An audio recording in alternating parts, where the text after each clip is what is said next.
to Show and Tell this week with Georgia Francis King. Sorry, I stayed up really late. I totally knew that. The good news is there are not very many announcements today, because if there were, I probably couldn't even stumble through them correctly. But the only good one is that registration is coming up soon. So check out, Sarah is stoked. Check out the website and see all the class offerings sooner than later. And if you have no idea what you're doing whatsoever, make an advising appointment real soon and find out what your advisor's actual hours are. There's drop-in hours that happen all the time. So even if you call the office and their advising hours are booked, ask what the drop-in hours are and utilize the drop-in hours too. Okay? Exactly. Anyone have any announcements to share on a personal level? No? Anything exciting design-related happening this week?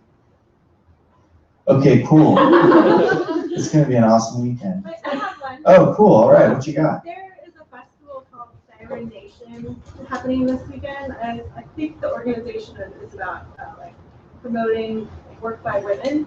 And on Sunday at Kennedy School, there are a whole bunch of workshops that are free.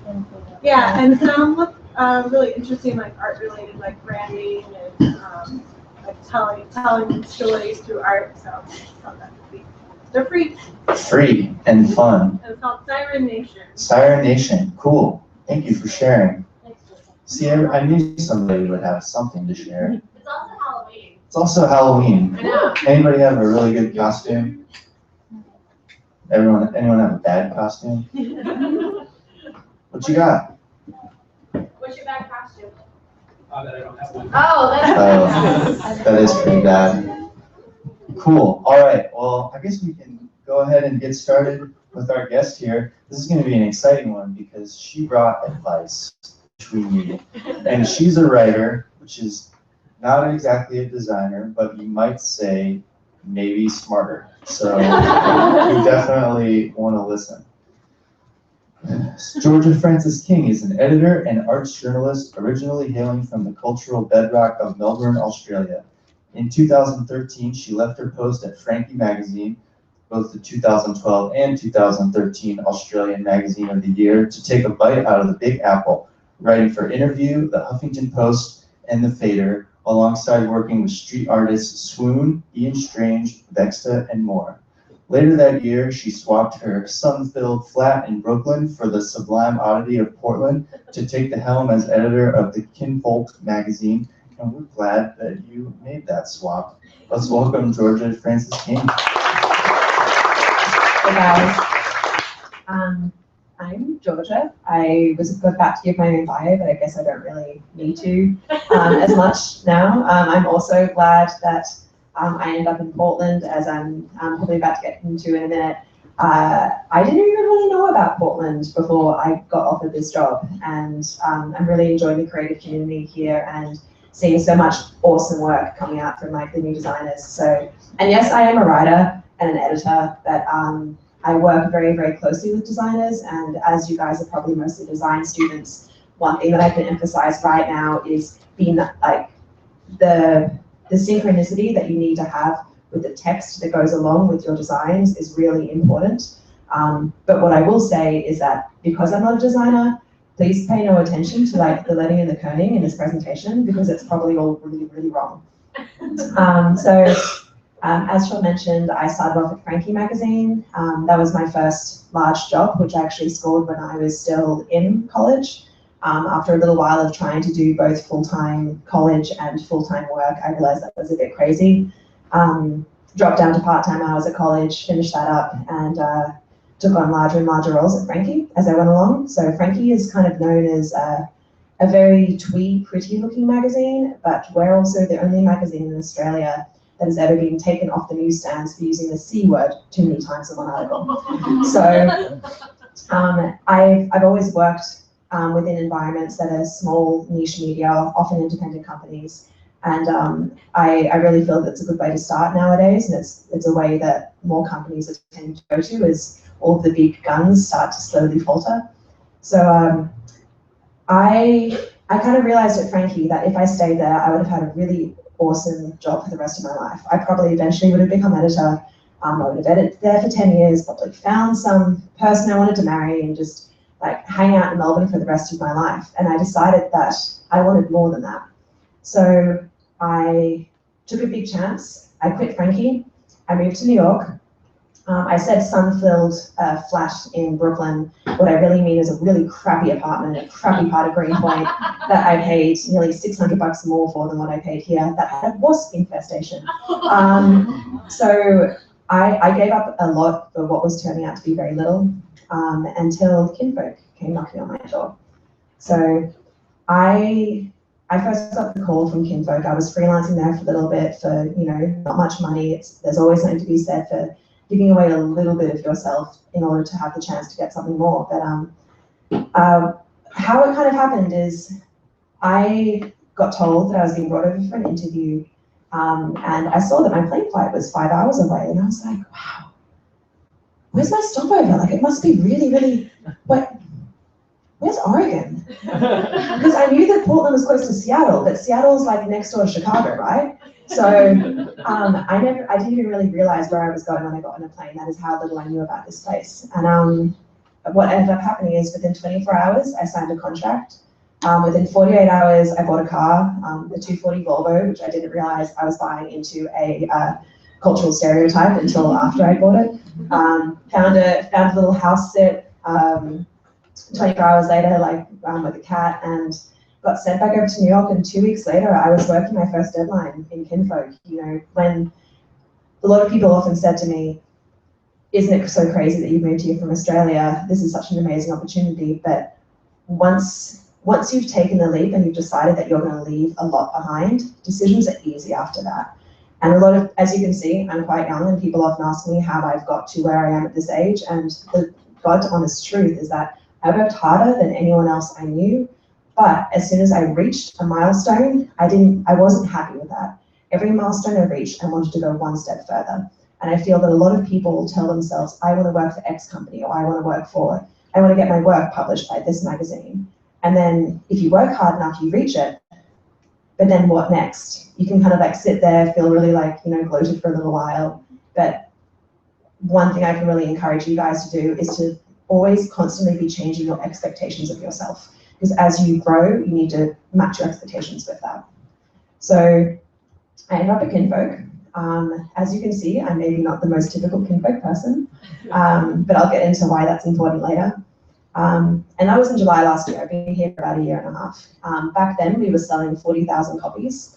We're now selling more like 82,000 copies. We are translated into Japanese, both traditional and simplified Chinese, Korean, Russian, soon to be Turkish as well. It's one of those magazines that's really hard to define, and it's often easier to define what we are not. So I'm not sure if you guys can see it up there, but there's a couple of different areas that we really try to hit. Simplification of your life, paying attention to the little things, cultivating community.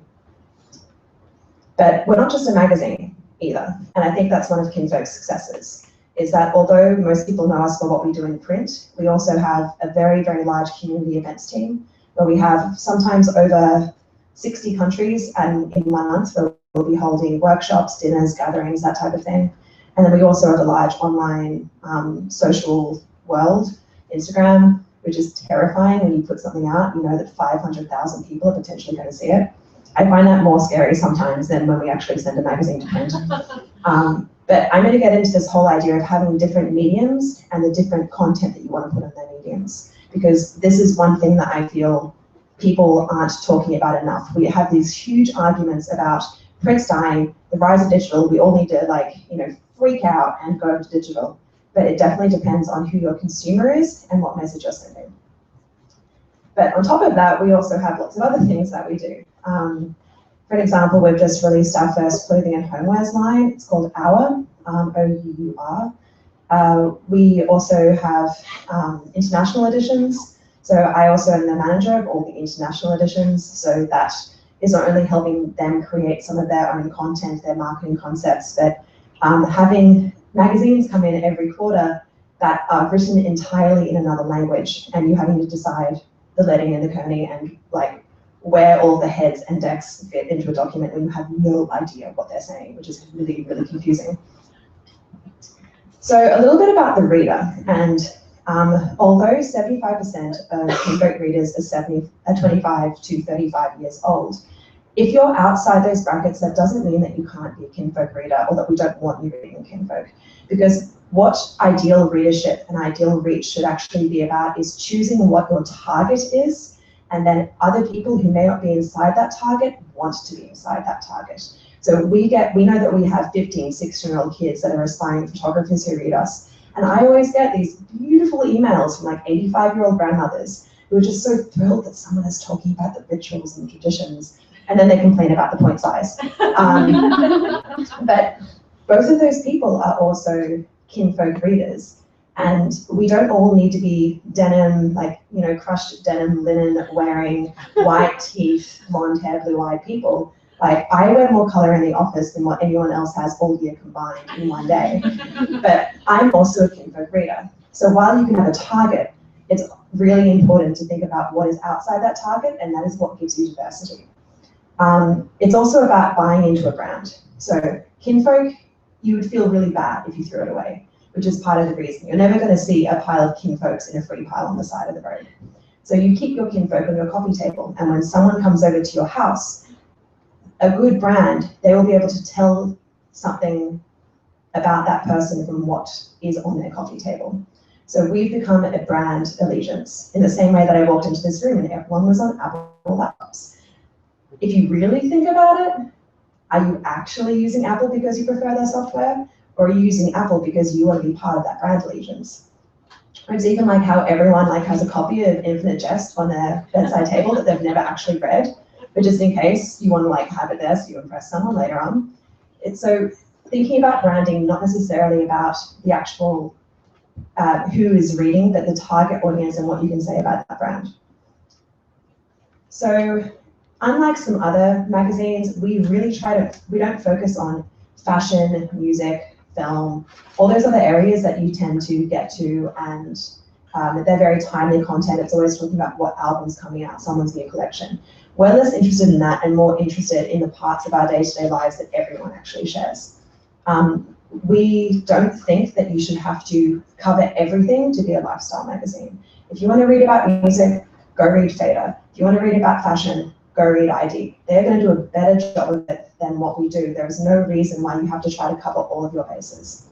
So the ones that we do cover are home, work, play, food, obviously, and community. And it's kind of the community which really sets us apart from some other magazines. Because while other people tell us what to listen to, what shows to watch, what we want to do is actually connect the people who might listen to that music or who might watch those shows.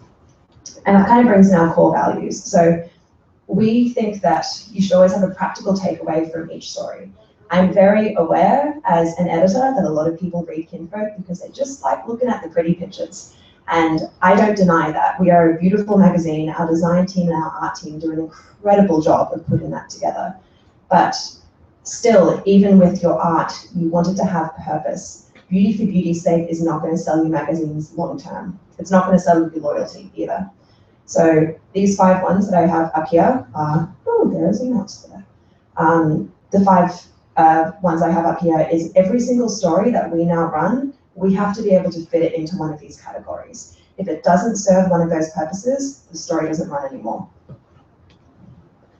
So it kind of brings the question, well, I'm talking about all these value systems and the importance of community, and you know, why was Kinfolk created in the first place? And it was basically because the founders didn't think that there was anything like it on the market. Just what you hear time and time again, that there wasn't a magazine that someone wanted to read, so they created it.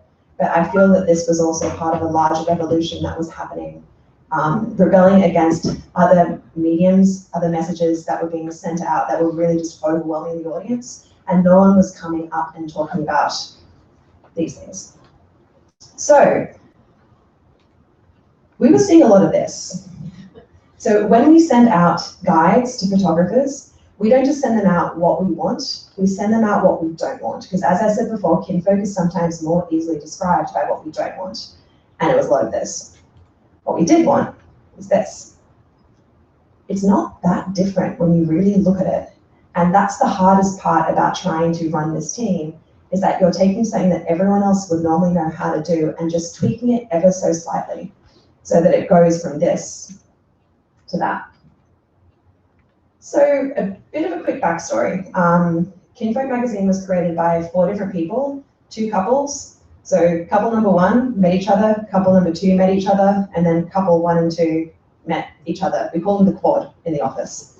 And they all met in college. And Kinfolk started almost as a college side project. Just if anyone's got any ideas brewing right now, you can make it happen. Basically, more or less what they were feeling is that they were going to class, they were getting home, they were eating Chipotle and takeaway pizzas and rushing through everything. And although there was a sense of community within the classroom, as soon as you left the classroom, it disapparated. And so what they wanted to do is start to build their own community within their college. And so they started holding like these little gatherings where everyone would sit cross-legged with paper plates and eat like crappy but homemade versions of college food. And they realized that that's what a lot of people were missing and thriving off.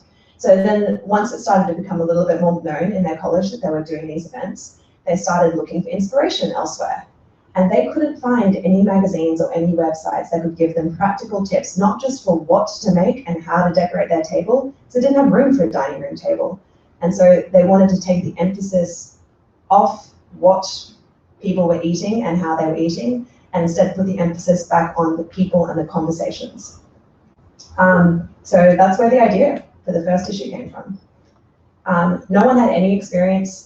No one was doing a design degree. No one was a writer. All 4 people had come from business backgrounds. Nathan Williams, the founder that is the most known name for Kinfolk, actually went and worked at Goldman Sachs after uni. Like, that's how far away everyone was from this world. I was actually the first person hired with any actual magazine experience. But it does bring up the point that you don't need to know what you're doing to do something. Don't let your lack of knowledge stop you from actually going out and achieving something. Admit what you don't know and then go out and learn it. And I think that because no one had any idea what they were doing, that's how we've become so successful. We didn't fall into all the pitfalls of other magazines, by introducing an advertising reliant model, or thinking we had to charge $4 for a magazine. Because they had no idea what they were doing, they made their own rules, and we've now become the guinea pig for other magazine models, which is kind of scary for us, because working out what your next step is when there's no guide is a bit terrifying, which means that we have grown up and we've made mistakes along the way. So originally, they pulled in all of their friends as models, as writers. One of the reasons why we don't reprint the first 6 issues is because the quality of the writing is terrible. It's really bad. A lot of the time we get asked about the whole diversity question, that most people were white in the first couple of issues. And that was just the reality of then moving to Salt Lake City, where that was the majority, and they didn't have enough money to be able to pay models from other cities to fly in there. So they had to use the resources around them. And that was one of the first things that I changed as soon as we had the money, is actually going out there and trying to be more representational. But they were doing it on a shoestring originally. They created the first issue. They put 2,000 copies up for sale online, and they also put it as a free download. They assumed that everyone would just use the free download, but those 2,000 copies sold out in a week.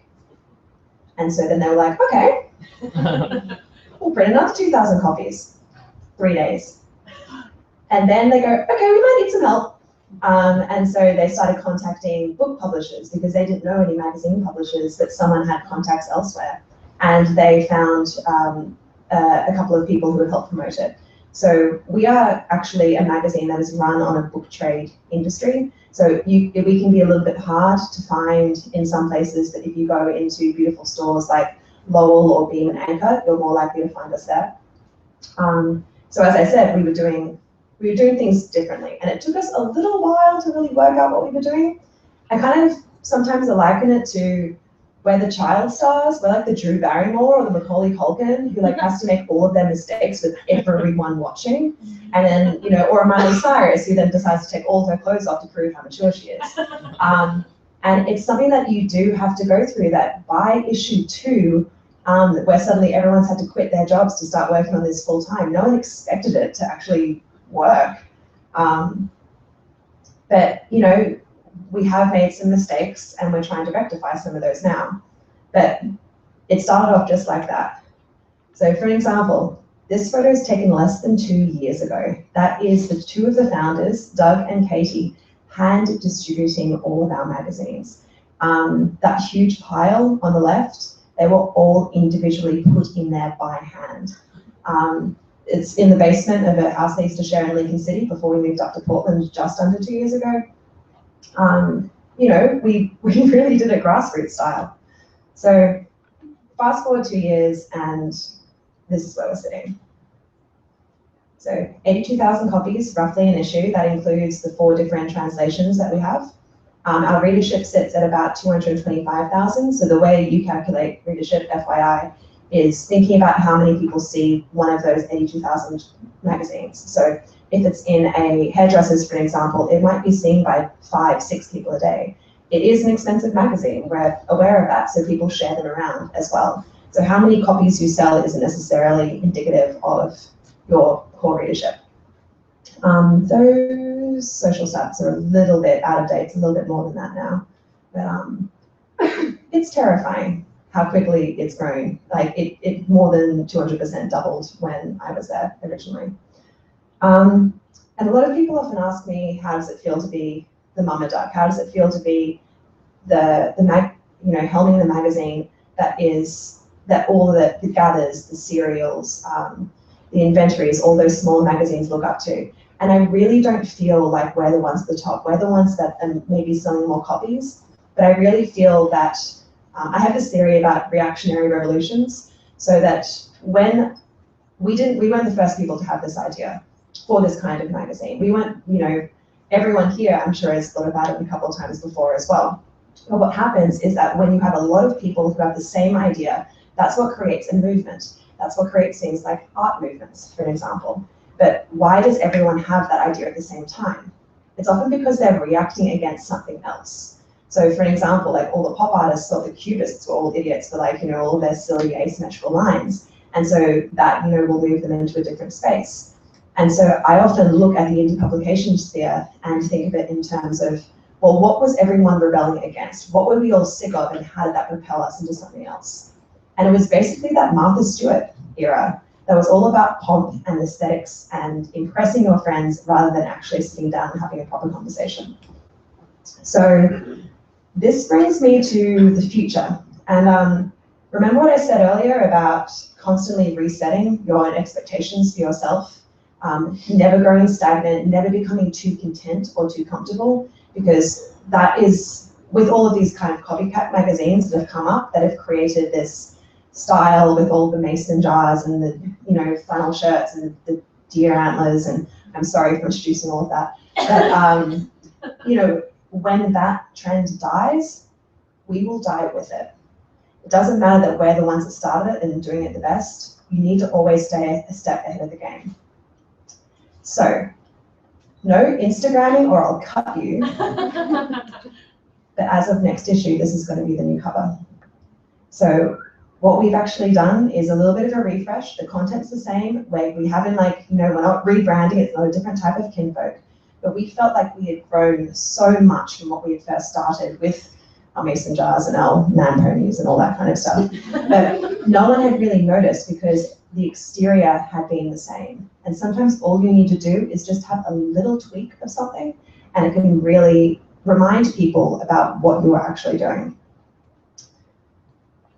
So it kind of brings up this whole thing. I've been talking about print the whole time, but, you know, a lot of the people in this room are probably designing a lot for digital. We're also designing on digital products for digital means. But for me, I'm really tired of people having to say that there is a total dichotomy between print and digital, and then no one even talks about the third thing, which is actual real life face-to-face interaction like what we are having right now. You guys are experiencing this differently than what people streaming from online see it. Hi.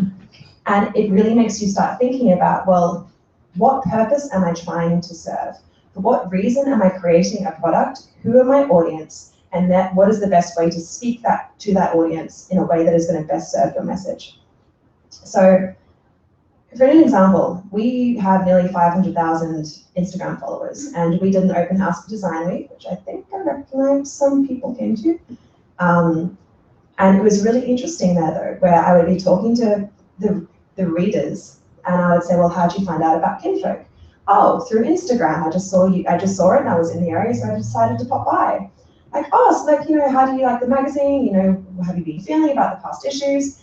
They go, oh, I've actually never read the magazine.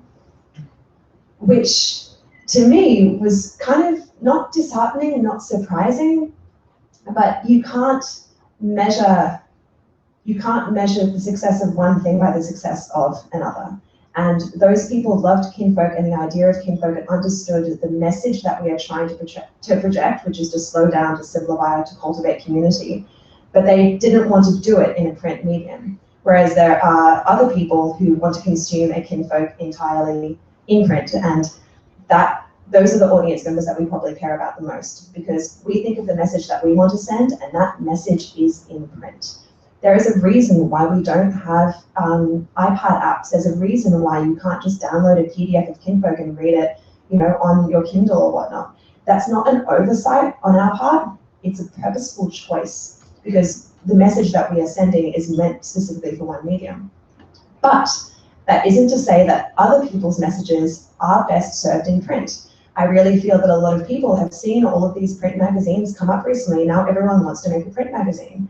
But sometimes your message isn't at all suitable for print. For an example, I did a conference recently with one of the designers for Facebook, and he signs up to he does all the marketing material, and he signs up to all of the marketing junk mail stuff that he possibly can. And he got a letter in the mail the other day from Google telling him why he should use Google AdWords. He got a physical piece of mail telling him why he should do something on the internet, which just seems ridiculous to me, that you can't assume that print is always the best way to take things. So I was actually just talking to Sean before about the idea of online portfolios and making things short and sharp, that sometimes now I feel people just try to be really, really like avant-garde and just have their name and their email address on a website. Whereas other people, have these crazy scrolling things that give me a headache and I click away straight away. And it's thinking about what purpose is someone, for the reader or the person who's interacting with the product you're creating, what do they need out of your product?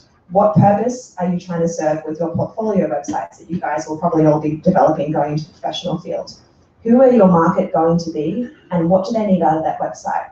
Now, serve that purpose instead of your ego. I feel that people feel that, more is more a lot, but understanding the point of simplicity, which I'm sure you guys are being taught and can see with Kinfolk with all their white space, is just as important. So we do everything in Kinfolk, but we feel that we are best consumed on paper. So it kind of brings me back to this whole idea I was talking about at the start. So the medium and the message, and not just thinking about the work that you're creating as just for print, just for digital, or just for community events. But instead, taking a step back before you even start creating the work and telling yourself or asking yourself, what am I creating? And how can I deliver it so it has the maximum impact possible? Sometimes that's going to be print, sometimes it's going to be digital.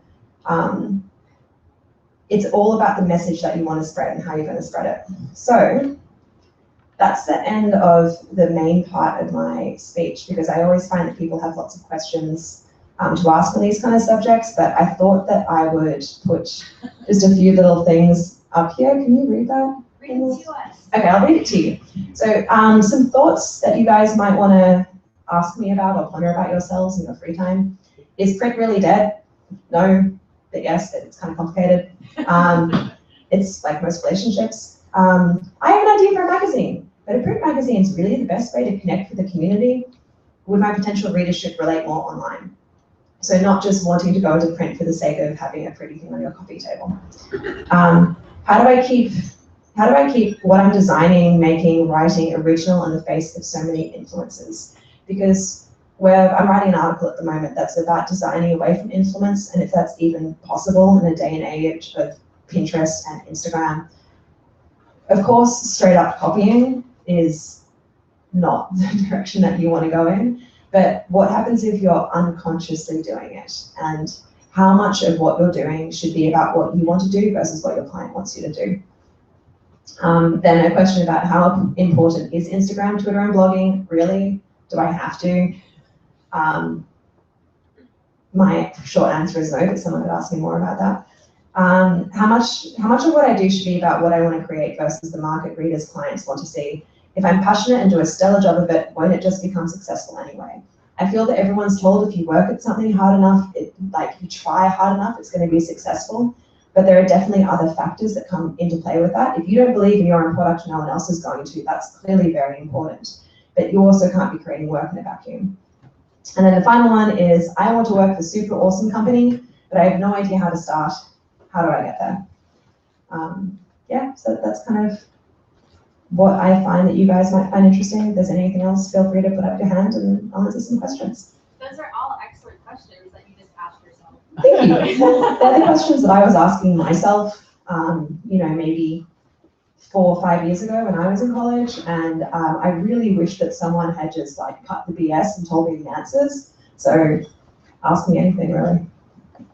Okay, you had your hand up first back there. Yeah, I think one of the traits of the creative community is you can pigeonhole yourself into one skill. So maybe just do graphic design, just photography. And I know for the first several issues, Kinfolk was primarily just a magazine, but more recently, Kinfolk's like a cookbook, and then also the clothing line recently is branching out abroad.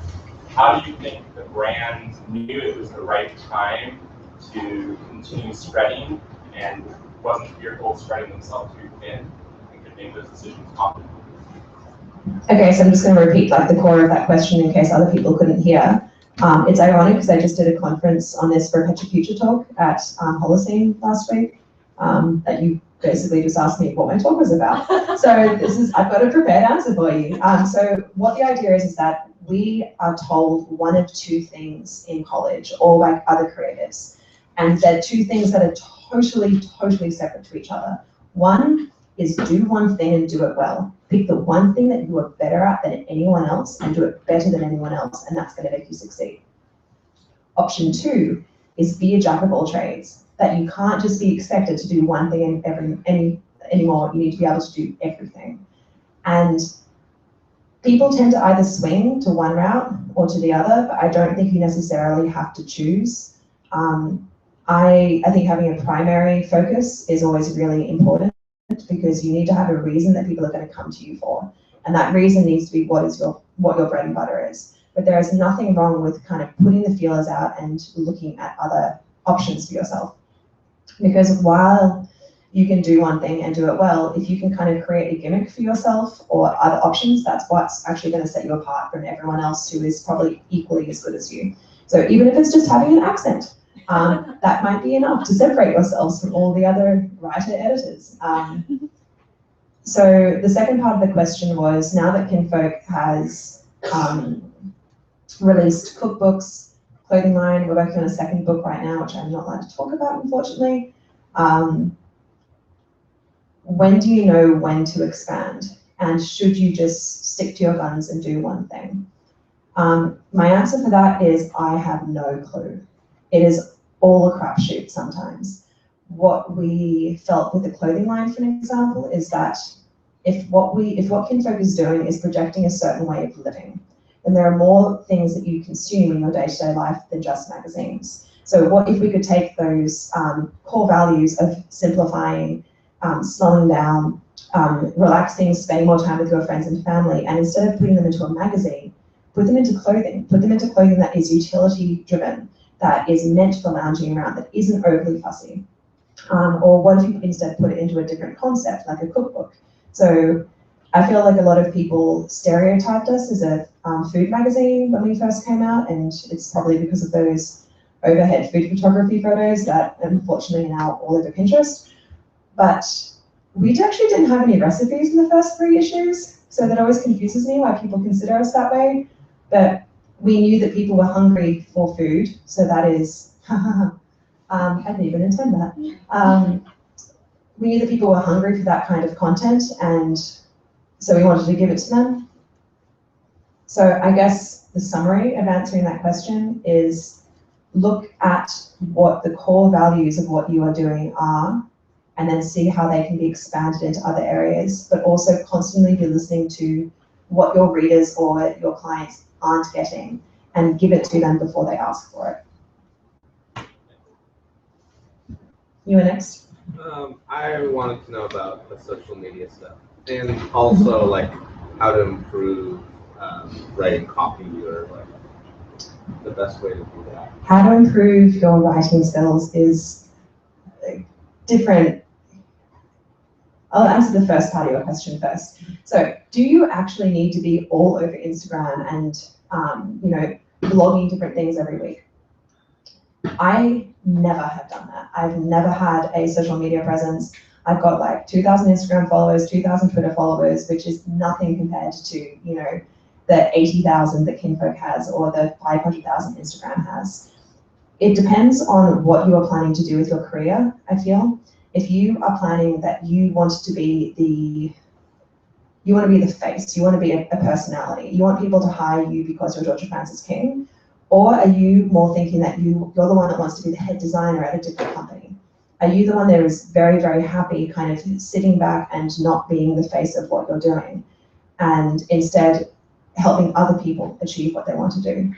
Because I feel that the best thing that Instagram, blogging, all of that does, it gives future employees an idea of who you are, but employees aren't probably going to hire you based on who you are. They're going to hire you on the quality of your work. So I would put more emphasis into creating a really kick-ass website that doesn't just have your name and email address on it, but also that you don't just scroll through endlessly. And that is more likely going to get you somewhere than you spending half an hour crafting that one perfect Instagram shot that is going to be lost eventually. But if you are the type of person that you want to go on and be a personality or be a freelancer with you're really enthusiastic back there, a freelancer with a very, very portfolio, then maybe you would want to look at that kind of stuff. And you do see some bloggers getting other work because of their blogs, but I'd put your emphasis on your work first. And as for how to be a better writer, read. That's the easiest thing I can say. Just read, work out, and don't just read the things that you want to emulate, read the things that you don't want to emulate. Like if you're reading either a magazine you might not normally like, a style of fiction that you don't normally like, and something really pisses you off about it, well, that you can take that, what you're not happy with, and then not apply that for your writing. It's exactly what I keep on reiterating. Sometimes define yourselves by what you don't want to be, because that is as strong by what you want to be. Read. Yeah. So when you went to Kinfolk and you were deciding how to change the messaging and the writing style, was there like a process that you went to determine like the voice and the writing style that Kinfolk should have? Yeah. So that question was about how you go through the process of slightly tweaking things to get them to where you want to be. So the first thing I did is I went back and I devoured everything, and I wrote down things I did like and I wrote down things I didn't like. Step 2 was we put out a massive survey, because it doesn't really matter what I think, I'm very reader focused. So for me, I wanted to see what the readers were liking and not liking, just so that you're not changing things because you're having a quarter life identity crisis and you've put all of your heart and soul into this magazine and you're suddenly freaking out. That doesn't mean that you should necessarily change the magazine, because the magazine ain't freaking out, it's a pile of paper. So the way that I went through and started tweaking things, you need to kind of compartmentalize. If you change things too quickly, the readers freak out. So over 4 issues, I slowly started introducing a little bit more humor, taking out all of the overly floral language that you couldn't even understand. We started introducing, from a photography side, a little bit more studio-based photography, so not everything felt like it was this constant lifestyle effect. And as we were introducing slowly all of these new little concepts and they started building up more and more, we were really hoping that the readers would start to notice. But we probably did too good a job of doing it slowly and changing it slowly. If you pick up an issue 6 and issue 10, they are vastly, vastly different. But no one seemed to really notice how much hard work we were putting in and that we were changing and that we hadn't used a mason jar in 8 issues. So that was one of the reasons why we decided, okay, we need to take it one level further. Let's refresh the design a little bit. Because if you change, you know, don't judge a book by its cover, but maybe just a little bit. Yeah. How do you get out of writer's block? I was asked this question the other day. And I think that I am lucky that I don't get writer's block. And the reason why I don't get the way to get out of writer's block is to not get into it in the first place. And the way that you do that is by varying what you're doing a lot.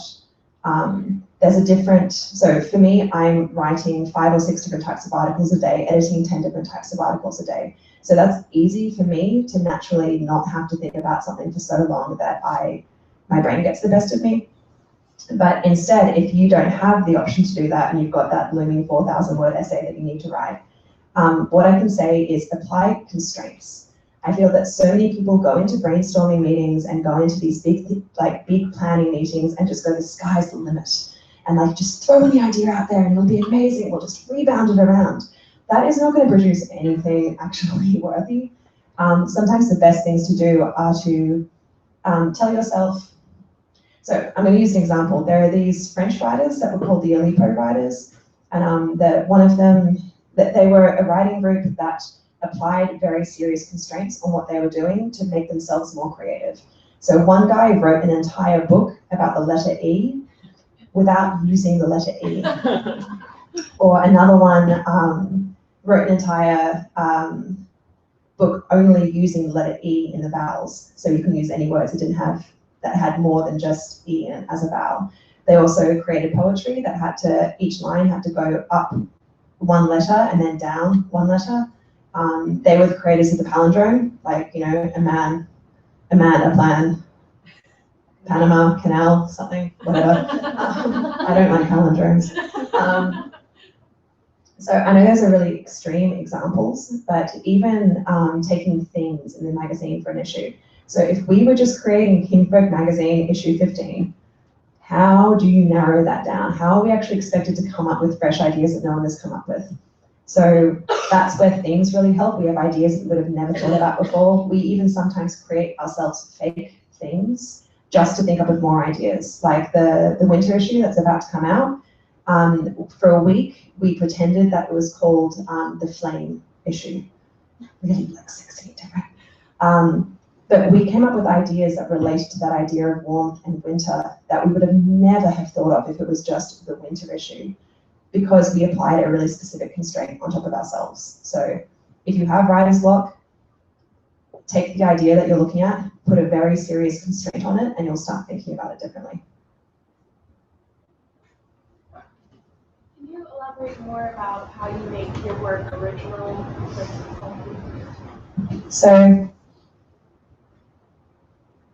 the best way to make your work original is to make sure that you are putting you into it, and that you're not just trying to emulate what other people are doing or looking too much at other people's styles who you like, because you can amalgamate a whole bunch of other influences that you really think are going to make you stand out. But in reality, the one thing that is different is that you are different. And I sound like a preschool teacher right now. You know, just believe in yourself. But it really is true. Like, even when I walked into Nathan Williams' office wearing like a bright pink pencil skirt and like a turquoise shirt and sat down, I was like, I'm really, really glad I'm here, but why am I here? This feels like a really strange fit to me. And it took me a long time to realize that sometimes when you have an idea of what you want to be, whether that is what you want the work that you are creating, or if it's a product that you're creating, if you go out with too much of an idea of what you're expecting it to be and not thinking about what you can actually bring to it and how it can be different. You need to look inside your team and inside yourself for how you can bring that. So that's what they did. They didn't want to hire, someone who hadn't worked for a magazine that used the C word so many times it got taken off shelves. They wanted that. They wanted that point of difference. So apply something that you wouldn't expect to something you would expect, I guess. Anyone else? How did the founders create so much interest around the first issue without there having an actual product they had other ideas? Okay, so this is going to bring up the idea of blogging and Instagram again. So Nathan and Katie used to run a blog that was quite successful, and they gained quite a large followership from that as them being their own products. So when I was talking before about, do you want to be the people who work for other companies, or do you want to be the person that's going to set yourself apart and you will be the forefront of that? Nate and Katie put themselves out into the limelight from an early time. So when they released Kinfolk, they could push it out through the blog, and then I hate using the word organic sometimes, but it's really true in this case, because if you create a product that someone likes, they really, really like it, you have to hope that they're going to tell someone else about it. And then that someone might actually really, really like it as well, and then they're going to go tell someone else about it. It's one of the reasons why we make the magazine so you don't want to throw it away. It's because every time someone walks into a house and that's on the coffee table, that extends the reach of potential other people who are going to see it. So although I said before, don't worry about blogging, they weren't expecting to create this big magazine, but in their case, it did help. But this is before, Kickstarter and Indiegogo were really big things. There are really great books if you're actually interested in starting your own magazine. There are great books that are based on the Kickstarter Indiegogo model, where you can get your first issue printed because you know how many people are going to buy the issue in the first place. Yeah? Speaking of that, how did they fund a 2,000 run print magazine with no other, Remember what I said about Nathan having a job at Goldman Sachs? It was all 100% self-funded. Everyone always asks us, where did daddy's money come from and that kind of stuff. 100% not true. A print run of 2,000 isn't that much. They put everything they had into it. But the reason why the magazine's $18 is because we run off a print margin that is safe. And so we just have to hope that people can afford to pay $18, because it'd be different if we did a print run of 2,000 and the magazine was $6. That's 1/3 less revenue that we would be putting back in overall. And then once you start kicking even, then it's not just the more magazines you create, the more money you make, unfortunately, because you guys have to also print more magazines. But just what I would say is find someone who's really good at accounting and business and get them to crunch numbers for you. Again, enthusiastic. Do you find that you're more focused on the growth aspect of the magazine, or more geared towards keeping the same readership and maintaining? So the question was about, do I focus on wanting to grow the magazine, or do I focus on maintaining the current readership? And my answer is neither. My answer is neither, because I think that if you are trying to only generate content that is going to make the magazine grow, that's not the reason why people came to the magazine in the first place. So you're likely, if you change your content just to gain more readers, you're probably going to lose readers that you had in the first place. But at the same time, that would then go, well, wouldn't you just want to maintain the current readers? But you can maintain the current readers while still adding more onto your readership, which is kind of what we tried to do with slowly introducing all those subtle changes, was that we didn't want the readers that we had to freak out. We wanted to open up the magazine so that we could potentially have more readers. But again, it's all about content. If you're not creating content that you believe in and that is created because you think it's cool, that's one of the main ways that we decide what goes into the magazine. Do the 4 editorial staff members think it's cool? Yes, in. And it's really as simple as that. Anyone else? Time for one more question. Well, I have one more question. Okay. Thanks, Kate. I want to know how you in college, what you were thinking when you went to work for Frankie, how you approached, had the confidence to approach that magazine and be like, I want to work for you. And I think that's essentially the last question that you actually have for yourself up there too.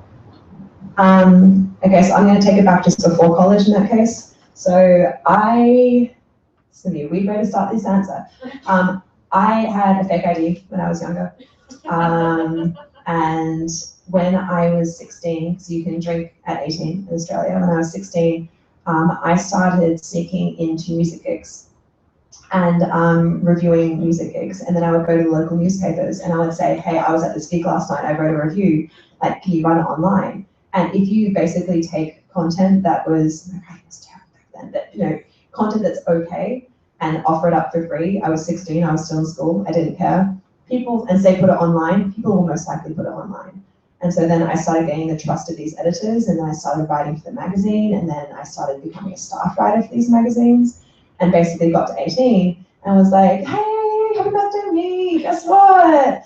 I'm legal now, and I wasn't before, but it's great because I'm legal now. And if that kind of gives you an idea of like how early I started, and how I got to where I am in my mid-20s, that's probably, I'm not saying go out and get a fake ID and like be illegal, but looking at what you want and looking at the different ways that you can go after it and get it.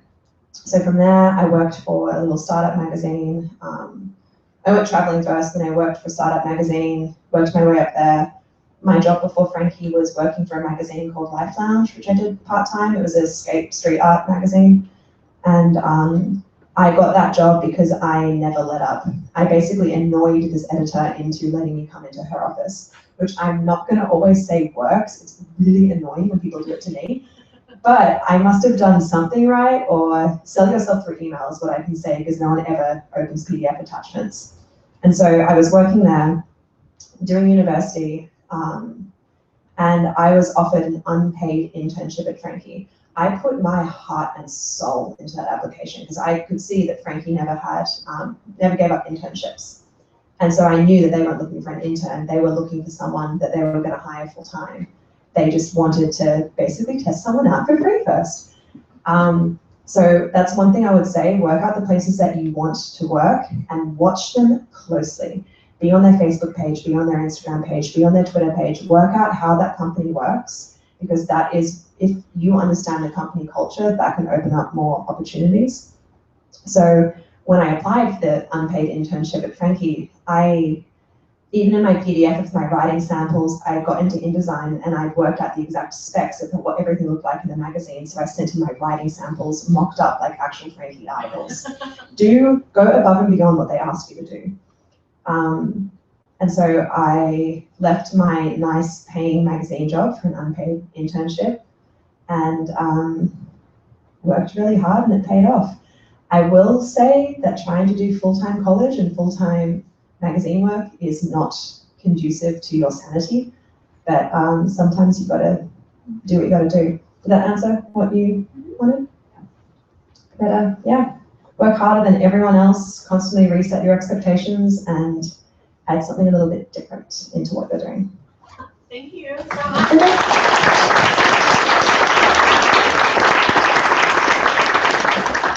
Hey guys, thanks for coming to another weekly installment of Show and Tell. This time next week, come and see all of the students that went to England present about their trip to London, okay? So thank you again, Georgia, very, very much, and have a good week.